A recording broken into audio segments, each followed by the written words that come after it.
So a couple days ago, I went live and we were talking about a creator on TikTok by the name of Davina Ortiz, who scheduled a visit with Rebecca Haro. And we were reviewing that and her experience, right?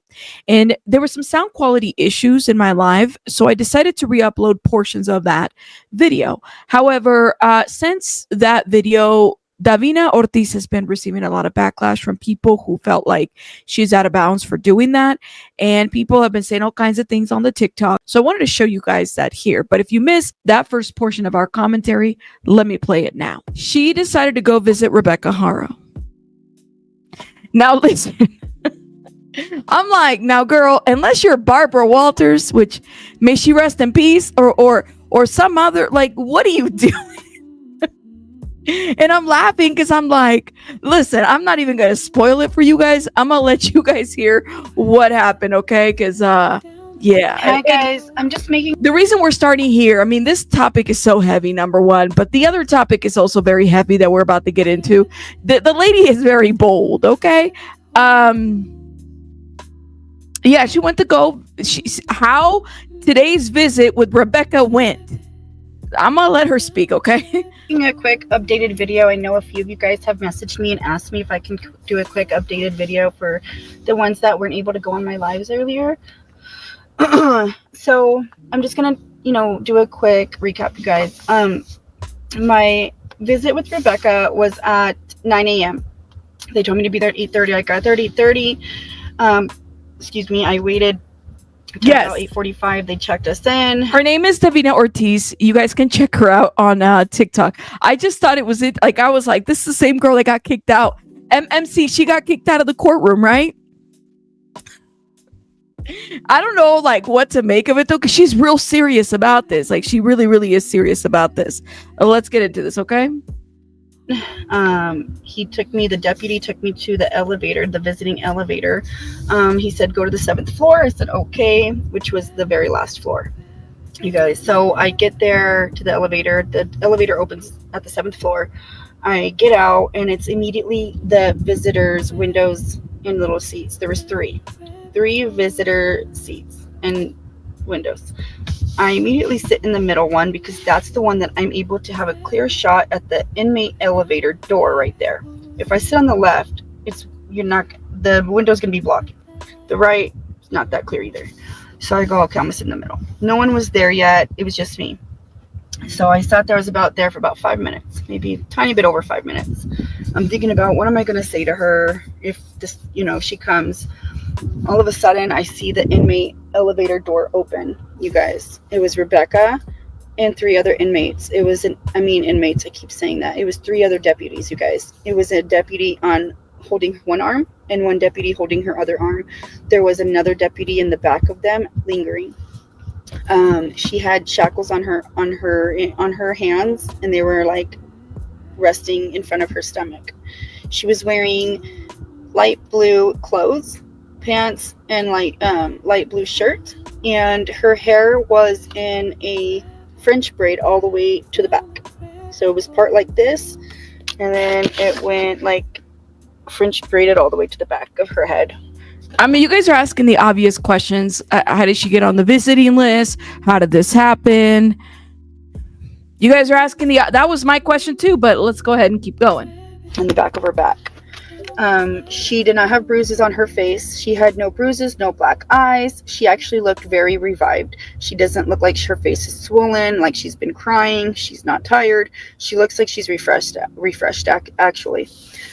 She looked really eager to go to the visit, you guys. She looked very eager. And as soon as she seen my face, she realized she didn't know me. She looked at me. She looked at the deputy. She looked at me. She looked at the deputy and said, I don't know her.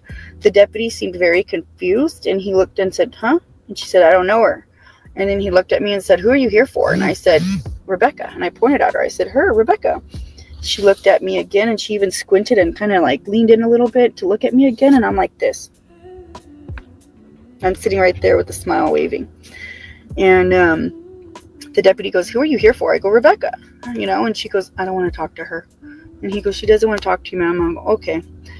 And that was it, you guys. That was it. I can't believe I was 5 feet away from her, though. Yes, there was a glass in between us, but it was very close. And She looked like kind of scared, I want to say, when she seen me. She looked eager at first. I feel like she was hoping or thinking it was a family member, maybe, I don't know who else, I'm not sure. Girl, she was squinting to see if she knew you.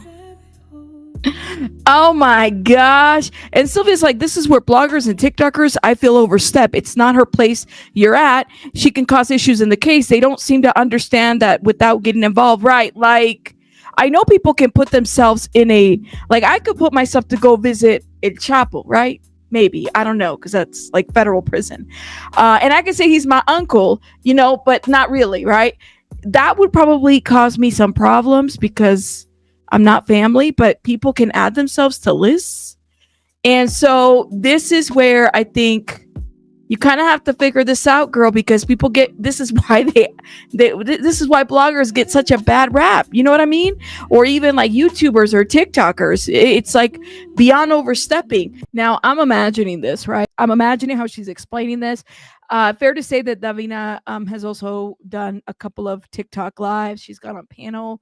She's talked to a couple people about this live. She's heard different sides from different people and whatnot. But I'm imagining that this girl went and Rebecca Haro's like looking at her like, I don't know you. Kind of like how Mariah Carey told J-Lo, I don't know you. Kind of like that.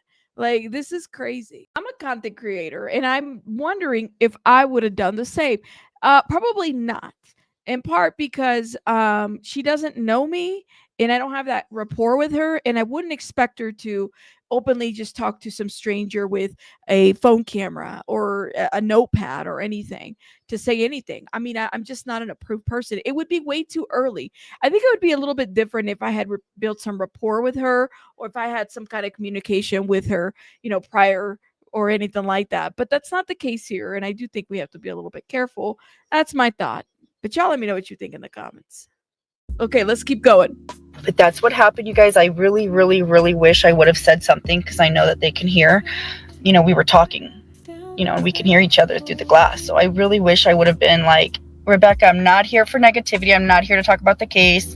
I'm just here to simply, you know, be here for you and talk with you. You don't have to talk back. I just wish I said something like that, you guys, but I didn't. So she wanted to say, I'm not here to talk about the case. I'm just here for you. The only reason why you know her is because of the case. And she looked like kind of scared, I want to say, when she seen me. She looked eager at first. I feel like she was hoping or thinking it was a family member, maybe, I don't know who else, I'm not sure. But that's what happened, you guys. I really, really, really wish I would have said something because I know that they can hear. You know, we were talking, you know, and we can hear each other through the glass. So I really wish I would have been like, Rebecca, I'm not here for negativity. I'm not here to talk about the case. I'm just here to simply, you know, be here for you and talk with you. You don't have to talk back. I just wish I said something like that, you guys, but I didn't. I was a little nervous. I'm not going to lie. But you guys, my next plan for this, I'm going to write her a letter. I have a letter started. I'm going to finish it today and I'm going to mail it out today, you guys. So that is what happened today. That does happen a lot, actually, that people do. Y'all would be amazed to see how many, like, especially international, national covered cases, inmates, prisoners, people will receive letters. You know what I mean? I don't understand what the motive is. What was the reason? Well, what was the reason? Was she trying to be her friend? I did attempt to visit her. It got closer than I thought, you guys. It got closer than I really thought. So we'll try it again, you guys. When I write her a letter, you know, that way she can put a face to me. It's not just someone out there in the public. It's the girl that tried to visit me, you know. So that's my plan for the next step. All right, you guys, I'll see you guys on live in a little bit on my backup account, not this one, because I got bananaed again, of course. All right, you guys, much love. So I heard about this. I said, oh, girl. And by the way, the comments are eating her up. Somebody by the name of Monica said, you're weird for thinking you can just go visit someone you don't know. Like Rebecca was going to be like, hey, girl, shake my head. Junobi says, and then creators get ticked when the sheriff and the DA calls them whack jobs way too much. What do y'all think? Thank you so much for the $5. I really do appreciate this. Thank you for the support. You said even when Rebecca herself is like a rando weirdo. I know Rebecca's probably like, but the girl said, I'm going to be the girl that writes you a letter that says, There's a face. The face that went to see you. Now you know who this is, and I'm writing you a letter. It happened in the Chris Watts case. There's a lot of content creators that were writing. It happened in the Brian Koberger got like fan mail. Okay, Ted Bundy many years ago before social media was getting fan mail too. Okay, it does happen. It is odd, but it does happen. It does happen. And then you have people that will marry these prolific people. You know what I mean? You said, I know here you have to, but it's a little bit different. Like Shelly was said, it's like a prison versus a jail might be a little bit different. So some random person could go and visit. Now that she's done that, don't you think that people are, now this is going to, like Sylvia was saying, this might ruin it for other people. You have to be media, right? At some point, but we'll see. You think she's doing too much? Oh man, I'm telling you, Luigi. So yeah, Storm says that Luigi Mangione had to ask people to stop. Luigi Mangione was literally like receiving a lot of fan mail. The women's were sending Luigi Mangione their calzones, okay, their chones, all right? This is how cray it gets, okay? It does happen. I don't know what it is. Even, look at, Tony said right here, Ruby Frankie had men sending her money. Girl, no. Girl, no. But anyways, somebody said, are you desperate for clout? And then, look, she's very snarky, by the way. She said down here, yes, thank you for giving me clout. Book visits over and over so she can't see anyone. There you go. This can't be real. You're a weirdo. You have me laughing so hard. Now, I wonder, she went on a live talking about this. You're clear for the visit. So the time you have for 9 a.m. for tomorrow, be sure to arrive at 8:30 a.m. for check-in, and then I will need to go over the dress code with you. Okay. Oh, I meant to ask you, was anyone else? She posted when she scheduled for the visit, you guys. Anyone else coming with you, or will it just be yourself? It's just going to be myself. Okay. So, nothing above the knees, no short skirts or dresses. Everything must come to the knee. Nothing sleeveless or see-through, low cut. Nothing showing cleavage or stomach. If you do wear a shirt that buttons or zips in the front, you must wear or have a regular shirt underneath. No tank tops or tube tops. No wire bras, but you do need to wear a bra to visiting. So make sure it's a sports bra, something with no metal or wire, so it doesn't set off the metal. Hybristophilia. Hybristophilia. Ooh, I said it. Hybristophilia. Hybristophilia. That's what it is. You said, I used to work for a county jail and the inmates would fill out visiting forms and have to get visitors' info from them to fill it out, says Emily Pickles. Okay, so like, she's not doing too much. You said she probably hoping that she will put some money in her commissary. Well, Rebecca didn't want to see her. Rebecca was like, I don't even know this girl. Like, what are you doing here? But hey, man, she's going out there and getting the information. I mean, what do y'all think? Wrong, right? She wants an interview. That's what she wants. Is she wrong for that? This is what she did. And this is what other TikTokers had to say about her actions. Do you guys agree? Don't agree? Let me know. Who would go visit Rebecca Haro in jail? Like, that doesn't even make sense to go visit her. Like, what are you going to ask her? Why did she do what she did? Like, you thought you were going to see her and ask her these questions? Why do I keep seeing this girl that went to go visit her in jail? And, like, she told her whole story. Like, she got off of the elevator. She walked. She sat on the second chair because she wants to make sure she sees her come from the elevator. And then Rebecca Haro, whatever her name is, tells the deputies, I don't know her. Obviously, what did you expect? Like, what did you expect to ask her?